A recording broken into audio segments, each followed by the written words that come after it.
தெரிஞ்சதுக்காகவே movie லான்ச்சிங்ல இருக்கோம். Super fan premier show. யார் பாத்தீங்கன்னா நான் கபில், அப்புறம் இவங்க பாத்தீங்கன்னா சனா. எங்க கூட நாங்க மட்டும் இல்லைங்க, எங்க கூட எல்லா படம் அப்படியே சூப்பர் ஃபேம் டீமே இங்க தான் இருக்கு.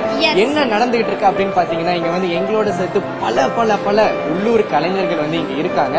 மெல்ல திறந்த கதவு வந்து இன்னும் கொஞ்ச நேரத்துல திறக்க போகுது.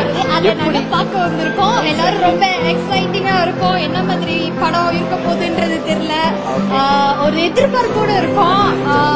Wait and watch. அதுக்கு முன்னாடி ஒரு சனாவோட படபடப்புலே தெரியும் எப்படி படம் இருக்க போகுதுன்னு. சேர்த்து ஆர்டிஸ்ட் எல்லாரும் பார்க்க போறாங்க. இன்னும் சின்ன சின்ன ஆர்டிஸ்டோட எப்படி படம் இருக்கு, அவங்களுடைய எதிர்பார்ப்புகள் எப்படி இருக்குன்னு கொஞ்ச நேரத்துல நம்ம பார்க்க போறோம்.